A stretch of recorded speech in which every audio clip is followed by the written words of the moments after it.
नमस्कार, आप देख रहे हैं एनबी न्यूज। मैं आपके साथ रवि राजपूत। हमारे खास कार्यक्रम आपड़ू उत्तराखंड में आप सभी का स्वागत है। तो उत्तराखंड की बड़ी खबर से शुरुआत करते हैं। उत्तराखंड के सीएम पुष्कर सिंह धामी ने पत्रकारों को संबोधित करते हुए कहा कि परिसंपत्तियों के बंटवारे को लेकर काफी समय से काम चल रहा था। पिछले साल उत्तर प्रदेश और उत्तराखंड के बैठक में परिवहन निगम के पैसे, सिंचाई विभाग की जमीनें और मकान के बारे में चर्चा हुई थी। अभी परिवहन निगम के 100 करोड़ रुपए उत्तर प्रदेश सरकार ने दिए हैं। आगे उन्होंने क्या कुछ कहा है वो भी सुनिए।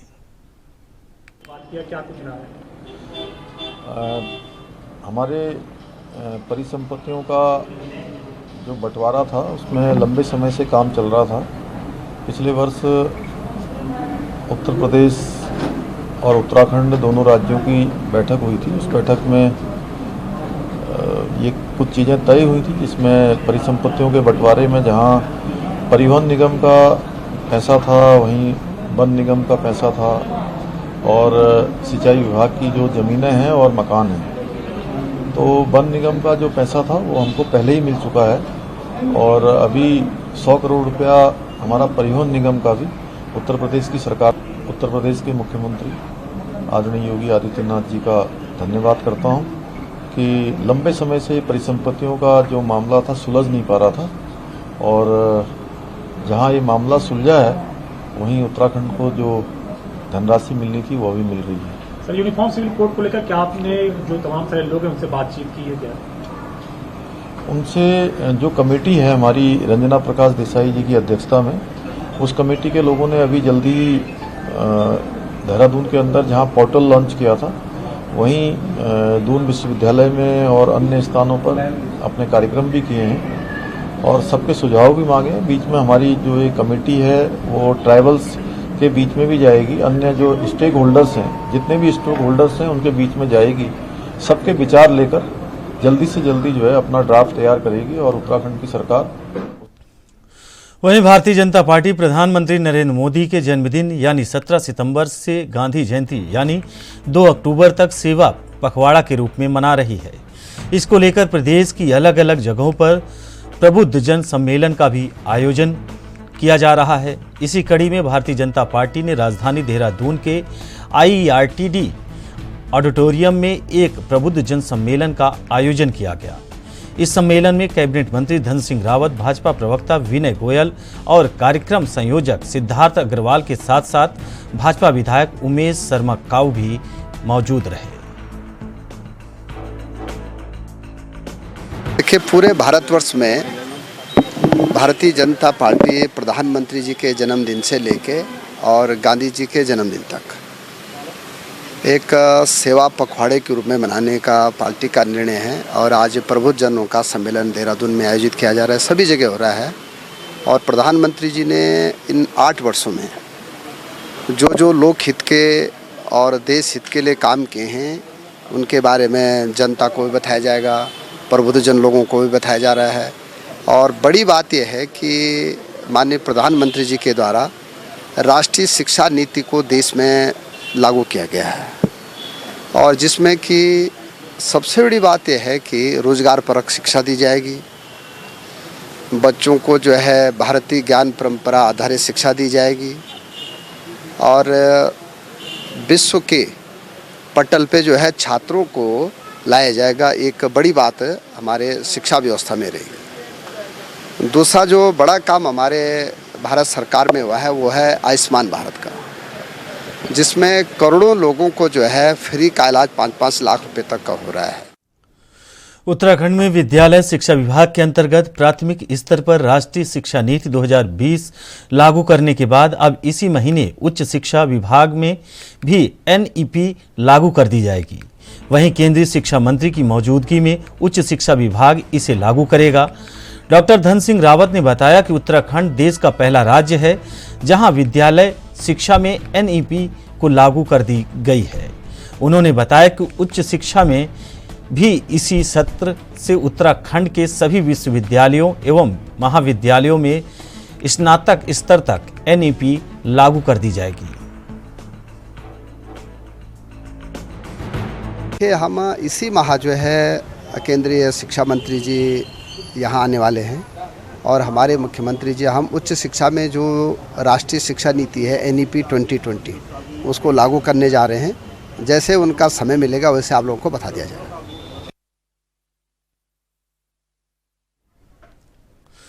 वहीं ग्रामीणों की समस्याओं के समाधान के लिए जिला प्रशासन हर संभव प्रयास कर रहा है। कहीं तहसील दिवस के माध्यम से तो कहीं ई समाधान चौपाल के माध्यम से ग्रामीणों की समस्याओं का हल किया जा रहा है। वहीं उधम सिंह नगर के जसपुर तहसील परिसर में तहसील दिवस में लोगों की समस्याओं को सुनने के लिए जिलाधिकारी उधम सिंह नगर युगल किशोर पंत पहुंचे, जहां विद्युत विभाग, मत्स्य विभाग, बाल विभाग, परियोजना, चिकित्सा विभाग, पशुपालन विभाग समेत अन्य विभाग भी मौजूद रहे। वहीं लोगों की ज़्यादा से ज़्यादा समस्याओं को सुना गया।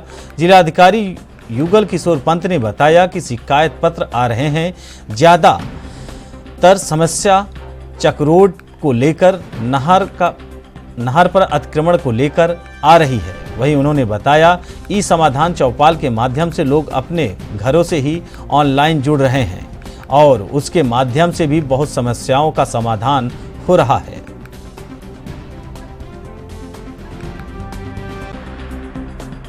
एप्लीकेशंस आ चुकी हैं और जो मुख्य एप्लीकेशंस आ रही हैं वो चक्रोडों को खुलवाने के संबंध में, या नहरों में अतिक्रमण हो रखा है, नहरों की पटरियों में अतिक्रमण हो रखा है उसको खुलवाने के चक्कर में, और कई दाखा के प्रकरण हैं जो अभी पेंडिंग पड़े हुए हैं उसके संबंध में आ रही है।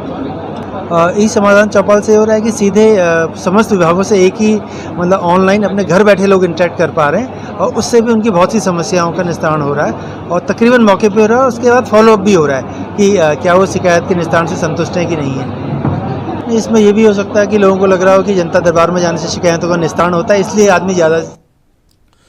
वहीं केलाखेड़ा में एडीएम जय भारत सिंह ने अवैध खनन के खिलाफ चेकिंग अभियान चलाते हुए 16 वाहनों को सीज कर दिया है। प्रशासन की कार्रवाई के चलते कई वाहन चालक वाहन को छोड़कर मौके से फरार हो गए। वहीं पुलिस की देखरेख में खड़े वाहनों से एक वाहन मौके से गायब हो गया। बता दें कि अवैध खनन पर अंकुश लगाने के लिए उधम सिंह नगर के एडीएम जय भारत सिंह ने देर रात एसडीएम राकेश तिवारी समेत राष्ट्रीय राजमार्ग 74 पर औचक चेकिंग अभियान चलाया। इस दौरान प्रशासन ने अवैध खनन में लिप्त 16 वाहनों को सीज कर दिया, जिसके बाद खड़े 16 वाहनों में एक वाहन गायब हो गया, जिसकी जांच की जा रही है। वहीं उत्तराखंड के कोटद्वार में किताब वितरण कार्यक्रम का आयोजन किया गया, जिसमें ब्लॉक प्रमुख महेंद्र सिंह राणा ने विद्यार्थियों को अध्ययन सामग्री वितरित की। इस दौरान उन्होंने कहा कि मैं शुरू से ही शिक्षा के प्रति जागरूक रहा हूं। साथ ही कहा कि ईश्वर के सहयोग से वही सहयोग से विकास खंड में छात्र छात्राओं को अध्ययन सामग्री का वितरण करने का मौका मिला है। सिलोगी में 920 छात्र छात्राओं और देवीखेत में 355 छात्र छात्राओं को अध्ययन सामग्री वितरित की गई। में बच्चों से मिलना हो रहा है और गुरुजनों से सलाम मशवरे हो रहे हैं और बच्चों को जो हमने बुक वितरण कर रहे हैं। आज जो हमारा कार्यक्रम है राज का इंटर कॉलेज सिलोगी और राज का इंटर कॉलेज देवीखेत में हम बच्चों को बुक दे रहे हैं और गुरुजनों से डिस्कस कर रहे हैं और किस तरह से हम बच्चों के लिए और एजुकेशन में अच्छा काम कर सकते हैं। मेरा ही प्रयास रहेगा और मैं माता मंगला जी का धन्यवाद करता हूं, भोले महाराज जी का धन्यवाद करता हूं, जो हमारे बच्चों के लिए द्वारिखाल के जो हमारे जितने भी स्कूल हैं सभी को वो मदद कर रहे हैं। वहीं उत्तराखंड हाई कोर्ट ने नंधौर इको सेंसिटिव वन क्षेत्र में राज्य सरकार द्वारा बाढ़ राहत स्कीम के तहत माइनिंग की अनुमति देने के खिलाफ दायर जनहित याचिका पर सुनवाई की।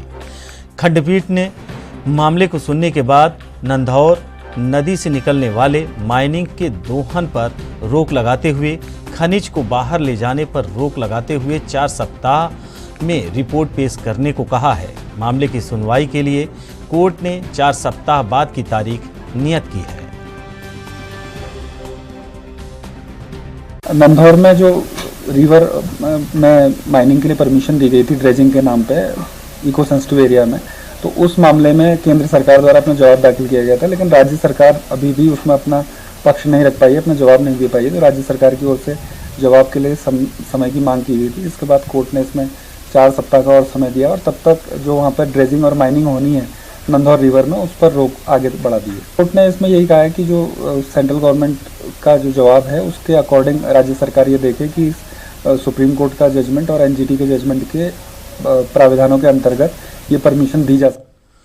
वहीं सालों से घाटे में चल रहे उत्तराखंड परिवहन निगम के लिए अच्छी खबर है। दरअसल यूपी सरकार ने उत्तराखंड परिवहन निगम के परिसंपत्तियों के बंटवारे के बकाया 100 करोड़ रुपए जारी कर दिए हैं। करीब 19 साल बाद रोडवेज की परिसंपत्तियों के विवाद को निपटाया गया है। उत्तराखंड के सीएम पुष्कर सिंह धामी ने इसके लिए यूपी के सीएम योगी आदित्यनाथ का आभार भी जताया है। उत्तराखंड और उत्तर प्रदेश के बीच लंबे समय से लंबित 204 करोड़ में से 100 करोड़ की धनराशि उत्तराखंड परिवहन विभाग के खाते में आ गई है। परिवहन मंत्री चंदन राम दास ने पत्रकार वार्ता कर इसकी जानकारी दी है।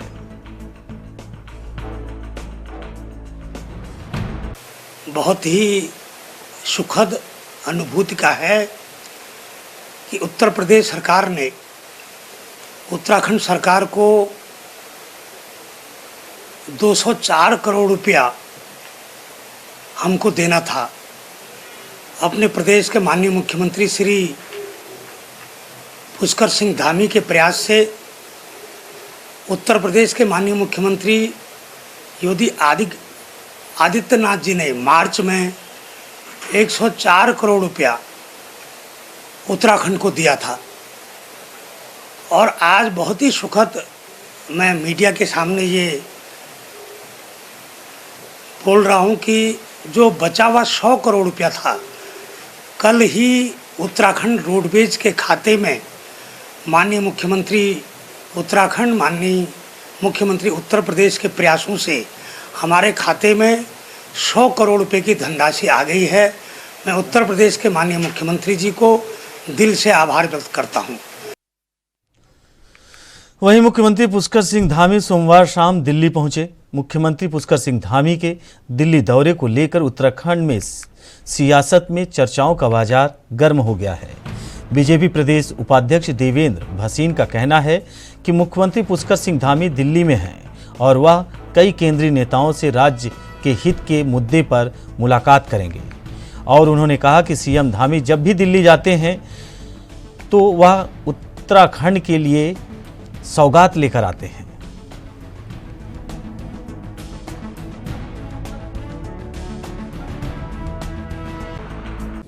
देखिए, माननीय मुख्यमंत्री जी दिल्ली जाते रहते हैं और अपने दिल्ली दौरे में वे हमारे केंद्र के मंत्रियों से मिलते हैं, संगठन के बड़े नेताओं से मिलते हैं और विभिन्न अवसरों पर उनकी मुलाकात माननीय प्रधानमंत्री जी से भी होती है। और हर बार जब भी जाते हैं तो प्रदेश के हित के लिए कोई ना कोई बात करके और आश्वासन लेकर के या किसी प्रकार की घोषणा लेकर के आते हैं। इस बार भी जो उनका दौरा है वे विकास से भी जुड़ा हुआ है और कुछ संगठनात्मक बिंदु भी हो सकते हैं। तो ऐसे में निश्चित तौर पर उनका दौरा महत्वपूर्ण है और जो कुछ भी स्थिति रहेगी तो माननीय मुख्यमंत्री जी जब वहाँ पर प्रेस से बात करेंगे उसे पूरी बात को स्पष्ट कर देंगे। लेकिन जहाँ तक भर्ती घोटाले का सवाल है तो जहाँ एक और यूपीएस की जो भर्ती है, जो जांच चल रही है, वो काफ़ी आगे बढ़ चुकी है और विधानसभा भर्ती के मामले में अंतिम। वहीं हरिद्वार स्थित केयर कॉलेज ऑफ नर्सिंग में आयोजित फ्रेशर पार्टी में उत्तराखंड सरकार के कैबिनेट मंत्री सुबोध उनियाल ने बतौर मुख्य अतिथि के रूप में शिरकत की। इस दौरान कॉलेज के छात्र छात्राओं द्वारा गणेश वंदना, गायन और रैप वॉक समेत कई सांस्कृतिक कार्यक्रम भी प्रस्तुत किए गए। मंत्री सुबोध उनियाल ने छात्रों का उत्साहवर्धन करते हुए कहा कि अस्पताल लोगों को जीवन देने का एक मंदिर है और उसमें काम करने वाले लोगों को भगवान माना जाता है। इसलिए नेताओं और अधिकारियों के पास लोग निजी अपेक्षा लेकर आते हैं, लेकिन अस्पताल में लोग अपनी जान बचाने के लिए जाते हैं।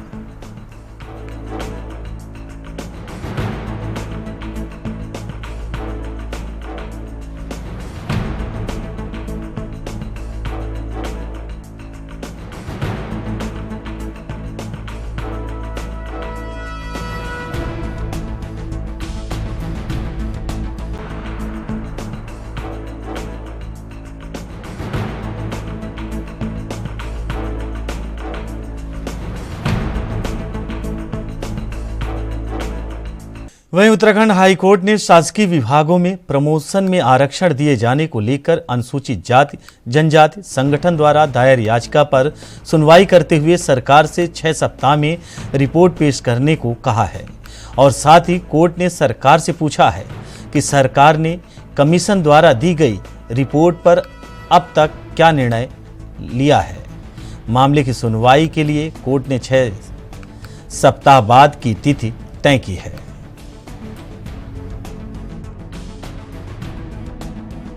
ये याचिका जो आज उत्तराखंड सचिवालय के अनुसूचित जाति और अनुसूचित जनजाति संगठन के द्वारा फाइल की गई है, इसमें सिर्फ यही मांग की गई है कि जो 28 जनवरी 2022 का जर्नैल सिंह बनाम लक्ष्मी नारायण का जो निर्णय आया है सुप्रीम कोर्ट का, उसके अनुसार सरकार को कैडर वाइज रोस्टर प्रिपेयर करना है। सरकार के द्वारा 2012 में इंदु कुमार पांडे की कमेटी का गठन किया गया था, जिसने अपनी रिपोर्ट दी थी। उन्होंने अपनी रिपोर्ट में इनएडुकेट रिप्रेजेंटेशन की बात की थी शेड्यूल कास्ट और शेड्यूल ट्राइब के लिए। उसके बाद सरकार के द्वारा जस्टिस इरशाद हुसैन कमीशन बनाया गया, जिसने 2016 में अपनी रिपोर्ट दी, लेकिन सरकार के द्वारा उस पर कोई एक्शन नहीं लिया गया। आज न्यायालय ने सरकार से 6 सप्ताह के भीतर जवाब मांगा है और साथ में ये भी पूछा है सरकार से कि जस्टिस इरशाद हुसैन कमीशन की रिपोर्ट पर सरकार के द्वारा क्या एक्शन लिया गया, उसके बारे में भी वह अपने। उत्तराखंड के हल्द्वानी में एक रॉयल्टी की मांग को लेकर गौला खनन संघर्ष समिति के लोगों ने विधायक सुमित हृदय को एक ज्ञापन दिया, जिसमें गौला खनन से जुड़े कारोबारियों ने 7 सूत्री मांगों के साथ विधायक को अपनी समस्याओं से अवगत कराया। उनका कहना है कि लंबे समय से अपनी मांगों को लेकर संघर्षरत हैं और विधायक से उन्होंने निवेदन किया है कि वे उनकी समस्याओं को सदन में उठाएं। वहीं इस पूरे मामले में विधायक सुमित हृदय ने कहा है कि गोला नदी के खनन में व्यवधान पड़ने से इसका असर पूरे प्रदेश में पड़ेगा और सरकार को इससे अरबों का राजस्व का नुकसान उठाना पड़ेगा। ये विषय बड़ा गंभीर है कि अगर जो लोग गौला से अपने जीवन यापन के अलावा अर्थव्यवस्था में और सरकार को इतना राजस्व देते हैं, ऐसे लोगों की अगर अनदेखी होगी, ऐसे लोगों की समस्याओं को नहीं सुना जाएगा और समझा जाएगा और एक ऐसा लगता है कि तुगलकी फरमान देहरादून ने जारी करने का पूरे फैसला ले रखा है। कोई स्टडी यहाँ पे नहीं होती है, कोई विचार विमर्श इन लोगों के साथ नहीं होता है, थोप दिया जाता है। 15 साल पुरानी गाड़ी पे ग्रीन टैक्स ले रहे हैं, GPS लगाने की अनिवार्यता कर रहे हैं। उसके अलावा जो रॉयल्टी है, 1 नेशन 1 टैक्स हो सकता है, तो 1 स्टेट 1 रॉयल्टी क्यों नहीं हो सकती? या फिर जोन में बांट के जिस हिसाब से अगर पहाड़ी क्षेत्रों में अलग हो जाए, मैदानी क्षेत्रों में अलग हो जाए, कहीं तो समानता हो। गौला सबसे बड़ा आपका लीगल रेवेन्यू सोर्स है और वहीं पे सबसे ज़्यादा आप रॉयल्टी वसूल रहे हैं। तो ये तो आप एक तरीके से इन लोगों को निरंकुश करना चाहते हैं और विवश करना चाहते हैं कि ये कार्य करना ये छोड़ दें। और जिस दिन गौला से खनन का काम बंद हो गया तो ये हल्द्वानी की जो मार्केट है उसको बहुत बड़ा झटका लगेगा, अर्थव्यवस्था पूरी डामाडोल हो जाएगी। तो मैं आपके माध्यम से भी माननीय मुख्यमंत्री जी, परिवहन मंत्री जी और जितने लोग सरकार में बैठे हैं, मैं उनसे अपील करता हूं कि ये जो। वहीं श्रीनगर में गढ़वाली फिल्म ब्योला बीकोचा की शूटिंग की शुरुआत हो गई है। किसान यूनियन के प्रवक्ता भोपाल चौधरी, पूर्व जिला पंचायत सदस्य उत्तम भंडारी और सामाजिक कार्यकर्ता जय किशन भट्ट ने रिबन काटकर फिल्म का शुभारंभ किया। वहीं भोपाल चौधरी ने कहा कि वे भागीरथी कला संगम में जो एक ऐसी संस्था है जो बढ़ चढ़कर उत्तराखंड की संस्कृति को बढ़ावा देने का कार्य कर रही है। इस संस्था सरकार से पर्यटन विभाग से जुड़ने की गुजारिश करेगा। आपको बता दें कि गढ़वाली यह फिल्म सामाजिक परिवेश पर बन रही है, जिसमें दहेज जैसी कुप्रथाओं पर कटाक्ष किया गया है।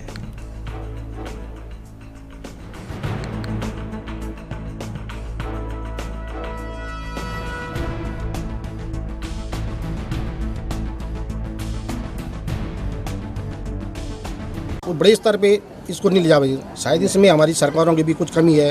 ये जो हमारे कलाकार हैं, चाहे कुछ जो अन्य ये उनको मिलते हैं सहायता, हमारी गढ़वाली उनको बहुत सहायता मिलती है। हमें उत्तराखंड सरकार से भी यही अपेक्षा रहेगी कि जो हमारे ये जो गढ़वाली के हमारे कलाकार हैं, इनको भी एक बड़े स्तर पे इनके प्रचार प्रसार की आवश्यकता और इनकी जो परेशानी है, जो इनको सुख सुविधा मिलनी चाहिए, इनको मिलनी चाहिए। और एक हमारी गढ़वाली जो भाषा है इसका जो है उसको एक पहचान मिलनी चाहिए। ये बिगुला बिकोचू इस फिल्म का नाम रखा गया है और बहुत खुशी हो रही है, बहुत अच्छा लग रहा है कि हमारे पहाड़ के लोग भी बिल्कुल जिस प्रकार से हिंदी फिल्मों के जो बड़ी फिल्मों के बड़े पर्दे की फिल्मों में दर्शाया जाता है उसी प्रकार से पहाड़ के लोग भी जागृत है और बहुत अच्छा नाम सुन के भी बहुत अच्छा लग रहा है बिगुला बिकोचू।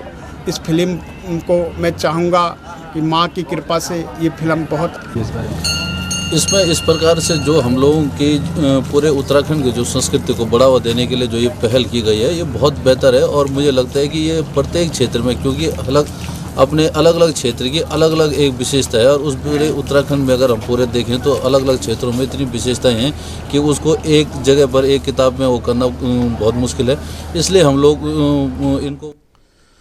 वहीं उत्तराखंड के काशीपुर में आज तहसील दिवस का आयोजन किया गया जिसमें समस्त विभागों के अधिकारियों ने प्रतिभाग किया। वहीं इस बार फरियादियों का तांता देखने को मिला है जिसका मुख्य कारण समय से फरियादियों को तहसील दिवस में इन्फॉर्मेशन न देना है। आज तहसीलदार अक्षय कुमार भट्ट ने बताया कि प्रत्येक माह के मंगलवार को तहसील दिवस का आयोजन किया जाता है जिसमें जो फरियादी अपनी फरियाद लेकर तहसील दिवस में पहुंचते हैं तो कुछ फरियादियों का निस्तारण तहसील दिवस में ही कर दिया जाता है, जबकि जिन फरियादियों के अभिलेखों में कमी होती है उनको 1 सप्ताह के समय देकर उसका भी निस्तारण कर दिया जाता है।